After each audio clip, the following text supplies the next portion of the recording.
Continuamos en Info 4 TV y en la edición anterior ustedes habrán visto la entrevista que le efectuamos al subsecretario de Lechería de la Nación, ingeniero Alejandro San Martino, que se refirió a las medidas que el gobierno nacional ha dictaminado con el fin de favorecer de alguna medida al sector agropecuario, más precisamente a la actividad tambera. En esta oportunidad les proponemos conocer esta entrevista que le efectuamos al ingeniero agrónomo Sergio Fontana, productor agropecuario desde hace varios años en nuestra región, y acudimos a él para conocer en profundidad qué le sucede al productor tambero tranqueras adentro. Todo el análisis en esta entrevista.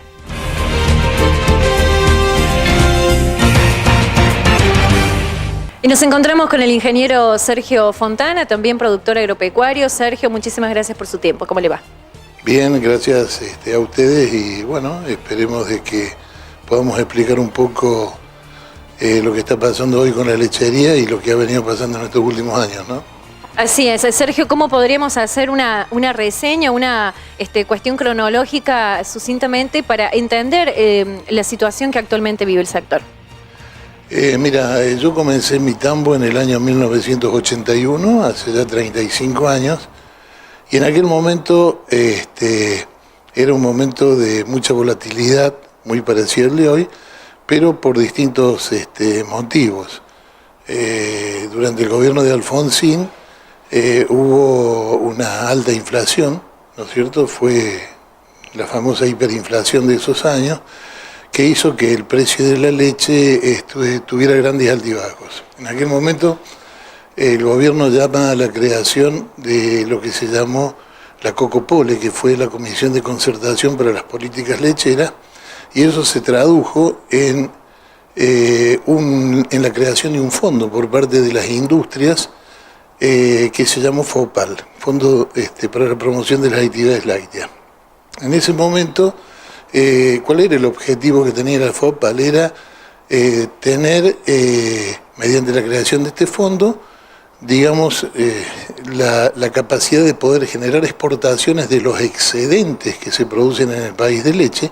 Ya en esa época había excedentes de producción de leche, que normalmente por nuestra condición de país templado se producen durante el periodo de la primavera, ¿no es cierto? En los meses de agosto, septiembre, octubre, noviembre, y con una disminución lógica en los meses donde comienza la temperatura a ser limitante en la producción de leche, que son los meses de diciembre, enero, febrero y marzo.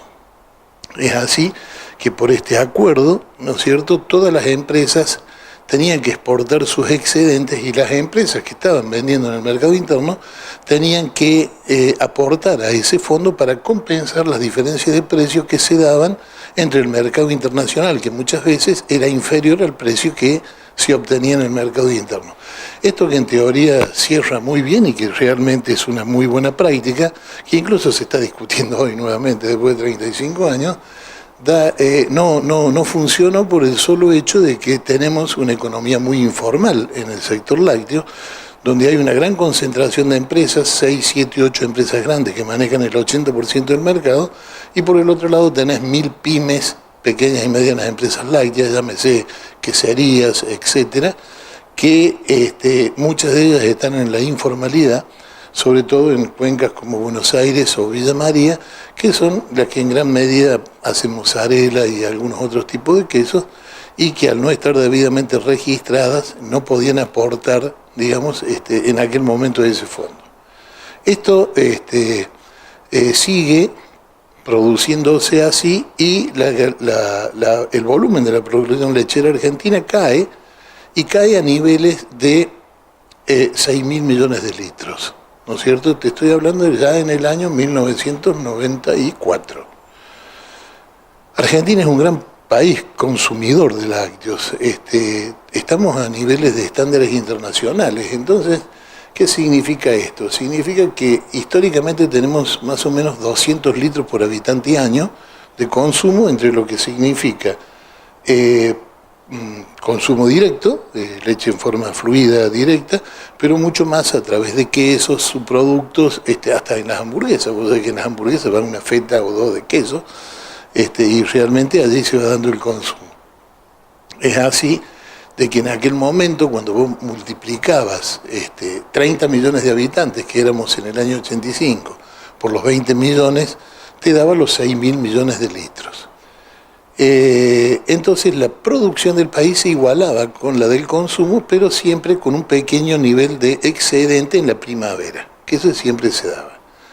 En la época de la presidencia de Menem, los años de estabilidad, fueron años de fuerte crecimiento de la lechería, donde se pasa de los 6.000 millones de litros, esto que yo te estoy planteando, a 10.000 millones de litros, ¿no es cierto?, de la mano fundamentalmente de un gran demandante de ese momento que fue Brasil.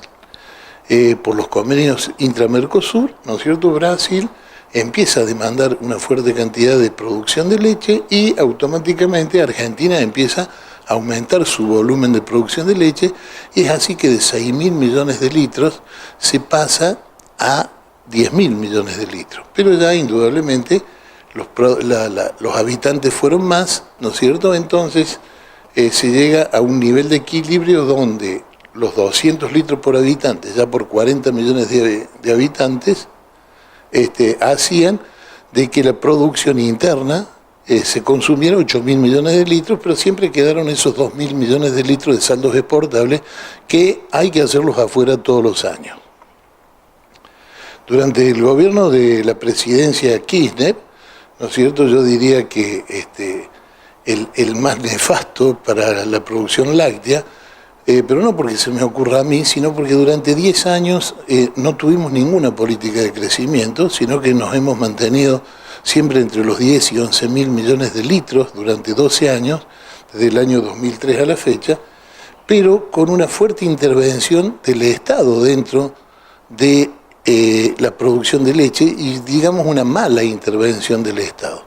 Si bien la lechería siempre fue cíclica y tuvo grandes procesos y ciclos de precios en el mercado internacional de sub y baja, hemos tenido siempre la posibilidad, o el productor siempre en los ciclos de baja soportaba, pero hacíamos un poco la historia del camello. En los ciclos de alza juntábamos, ¿no es cierto?, para poder aguantar los precios durante la baja de estos productos. Es así que en los últimos 5 años hemos tenido 2 fuertes e importantes crecimientos con valores de leche en polvo que llegaron en la exportación prácticamente a $5.000 la tonelada, pero esto pasó en los años 12 y 14, la última hasta febrero del 14, pero en un momento el gobierno puso $2.800 como precio de corte para la exportación, o sea, de que todo lo que se vendía por $2.800 iba a las empresas o iba al gobierno, no iba al productor.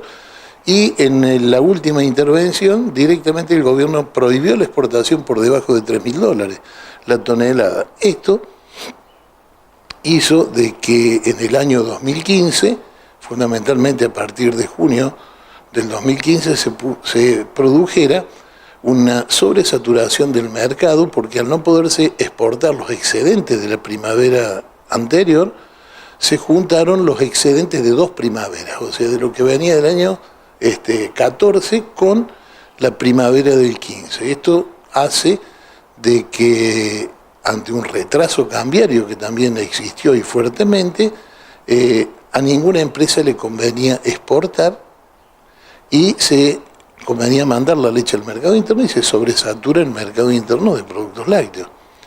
Esto fue un doble efecto, y digamos que fue una puerta 12, donde todo el mundo quería vender, y quería vender en el mercado interno. Entonces comienza una bajante de precios muy pronunciada, pero esta bajante de precios nunca fue al consumidor. Siempre la bajante de precios y el ajuste fue hacia la producción primaria, o sea, siempre fueron hacia los productores, pero nunca hacia los consumidores. Las empresas mantuvieron su rentabilidad, mientras que la cadena de comercialización, háblese de supermercados, fueron los grandes ganadores de este sistema. Históricamente, la rentabilidad de la leche se ha dividido en un 33, 33 y 33%. En cualquier país lógico de Europa, por ser un producto de primera necesidad, siempre los productores obtienen el 33% de la renta del producto en góndola, o sea, del producto final. El otro 33% se queda a la industria y un 33% a la comercialización. En el mes de diciembre, enero y hasta febrero de este año, los productores solamente percibían el 18% del valor del producto en góndola. La industria mantenía ese 30-33% y la comercialización llegó a superar el 50% del valor final total.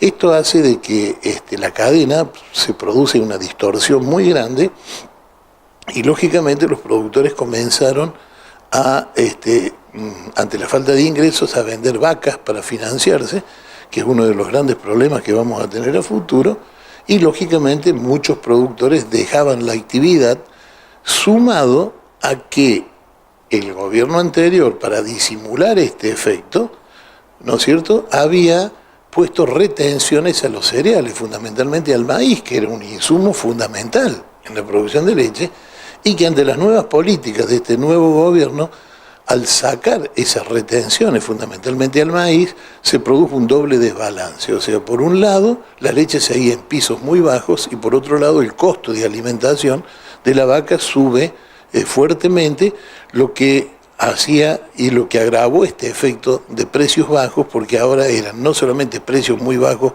por sobreoferta, sino también un fuerte costo de alimentación.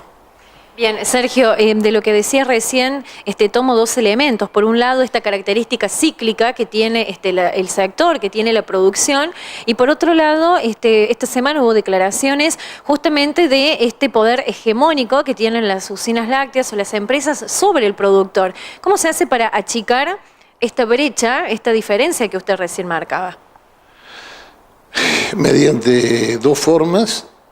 Una, que es una que se probó pero que generalmente no da resultado, que es una fuerte intervención del Estado en la producción primaria, ¿no es cierto?, fundamentalmente regulando precios de leche, distorsionando mercados, pero te vuelvo a repetir, en los últimos 12 años se usó esto y realmente no funcionó.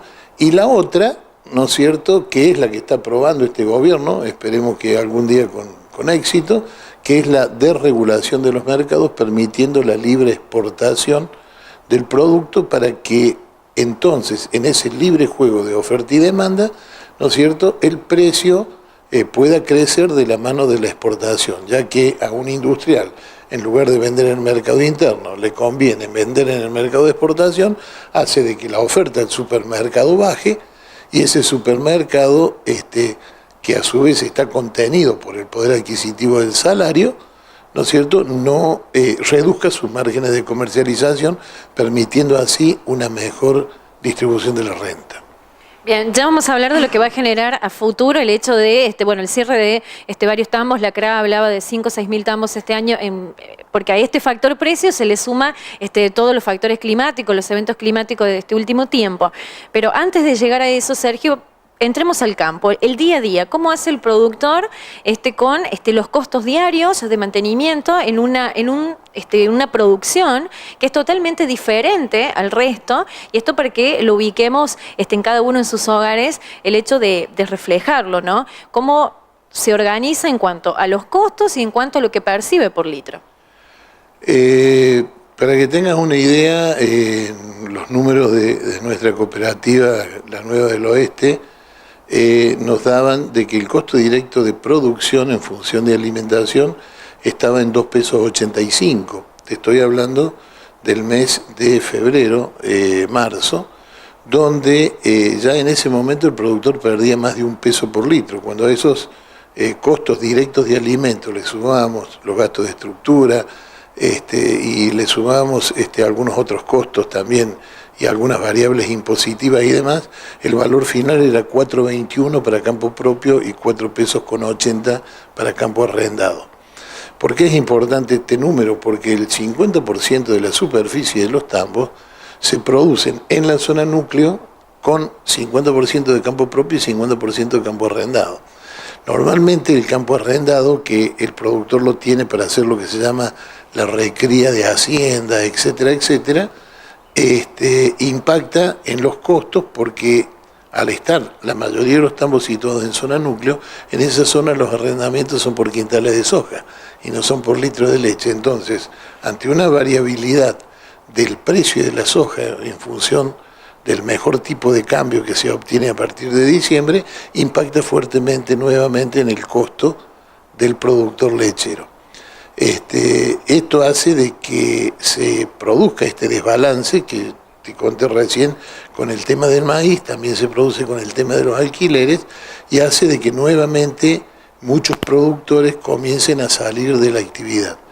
En la década Kirchner se pierden más de 4.000 tambos, y en estos últimos meses indudablemente hay mucha gente que también comienza a salir de la actividad tambera, ya que para financiar los déficits fundamentalmente del año 2015 han tenido que apelarse a la venta de vacas y a la venta de hacienda para poder cerrar los números ante un valor del litro de leche que cualquier productor perdía 1 peso por litro, ¿no es cierto?, de la producción diaria ordeñada. Esto hacía que cualquier tambo de 3.000 litros tuviera un déficit de 100.000 pesos mensuales promedio para que había que financiarlo de alguna forma, ¿no es cierto?, de alguna manera. ¿Cuál es el capital que tiene el productor? La vaca, la venta de vaca. Y aquí empieza el otro análisis que podemos hacer de ahora en adelante, porque a esta situación que no fue revertida todavía en precio, o que no se revierte en precio hasta el mes de abril, porque el mes de abril las empresas van a pagar un promedio de 3 pesos con 40, y yo te estoy hablando ya de que en el mes de febrero, marzo, nuestro costo básico estaba en 4 pesos 20 y 4,80 en campo arrendado, hace de que los productores sigan vendiendo vacas, y aquí viene el gran problema que fue el climático y que afecta fundamentalmente a una de las principales cuencas lecheras, que fue la cuenca de Santa Fe. En esta cuenca de Santa Fe, donde se produce el 35% de la leche del país, lamentablemente a nuestros colegas productores le toca una fuerte inundación, ¿no es cierto?, con caídas de producción importantísimas.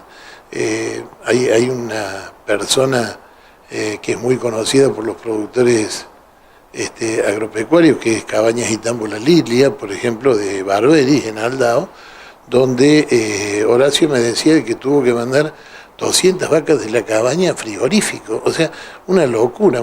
En ese caso, perdón, terrible con todo la genética de años y cuestiones que lleva a lograrlo, que es justamente lo que le decía San Martino ayer, que es un sector, es una actividad que cuesta volver a empezar, porque es un trabajo de años y que no es como cualquier comercio que, bueno, de un día para el otro medianamente se puede armar. Sí, San Martino lo conoce porque es un buen técnico, indudablemente conoce la actividad y él sabe de todo esto y sabe que la genética es una tarea de años, donde todos los años se mejora un poco y donde deshacerse es en un minuto, porque cargas una vaca, la mandas a la feria y a los 30 días obtienes un resultado económico, pero el resto no lo recuperas más, ¿no? Bien, Sergio, para ir cerrando, 2 últimas preguntas. Por un lado, el hecho de ver también cómo el sector, esta actividad, es totalmente generadora de mano de obra directa e indirecta de una manera abismal, y que por allí creo que es una de las actividades con mayor redistribución del ingreso y que no se visualiza, pero sí es así. Y por otro, bueno, cómo a partir de esta situación que planteabas, ¿qué es lo que se nos viene en el sector? Indudablemente, con respecto a la primera parte, sí, el tambo es la actividad que más empleo genera en el sector.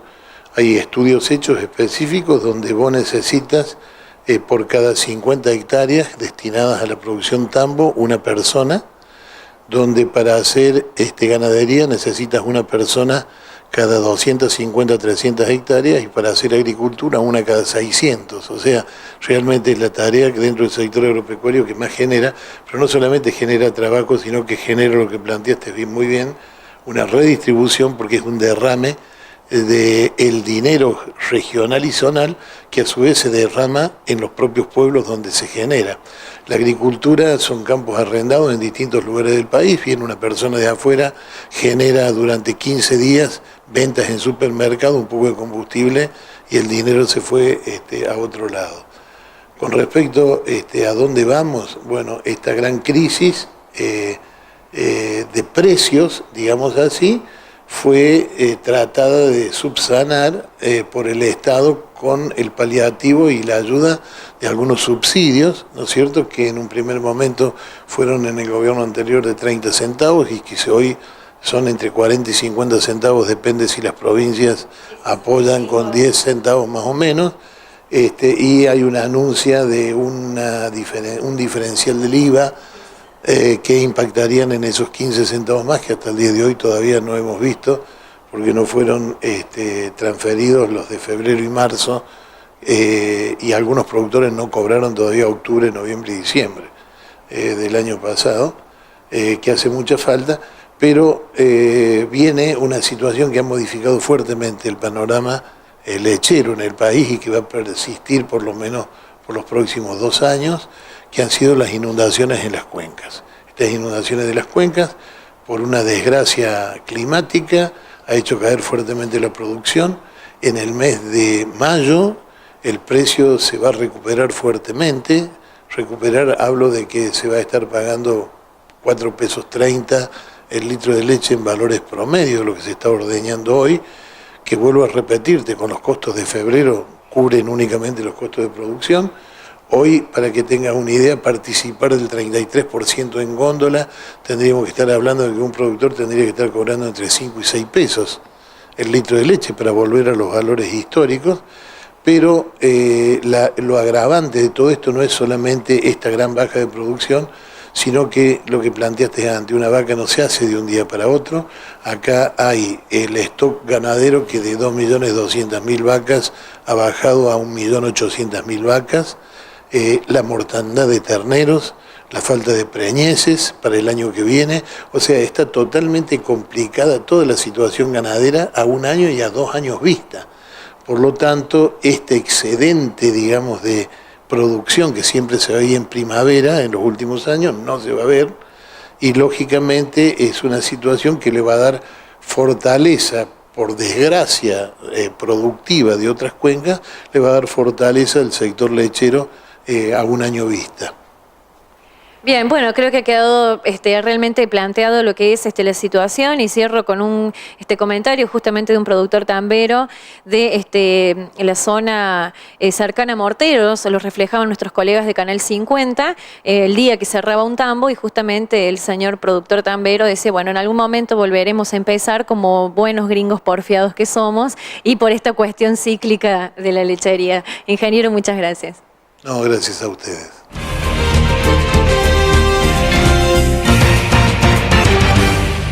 En Info 4 TV, más noticias.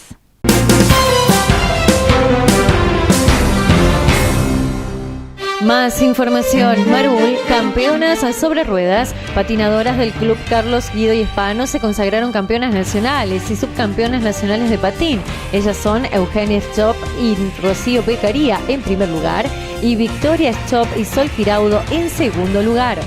Marul, sin adicciones. Bajo esta consigna, integrantes del Centro Renacidos para una Esperanza Viva brindaron una charla a los alumnos del Instituto Secundario Gabriela Mistral por la mañana del pasado 13 de mayo y por la tarde al público en general. La Para, Día Internacional de los Museos. En el marco de esta tradicional celebración, el Museo Histórico Local presentará el libro Aves de Córdoba de Guillermo Galeano. Será el próximo domingo 22 de mayo a las 19 horas en el Centro Integrador Comunitario. Entrada libre y gratuita.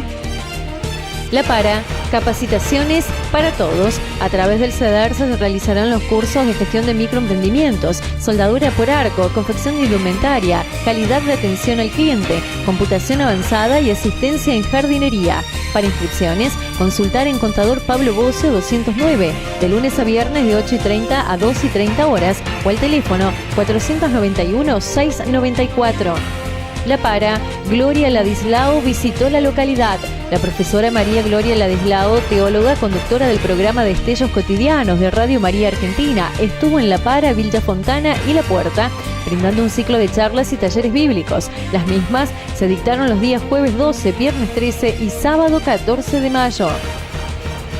Colonia Santa Rita. La capilla este año cumple 140 años y se han previsto diversas actividades en el marco de sus fiestas patronales. 19 y 20, misa a las 20 y 30 horas, 21 de mayo a las 21 horas y el 22 de mayo a las 10 y 30 horas, misa de peregrinos, 16 y 30, misa y procesión, 18 horas, bendición de placa y entrega de recordatorios, 20 y 30 horas, cena y baile en el Club Esportivo Villa Fontana. Más información en Facebook, Canal 4 Cooperativo La Para.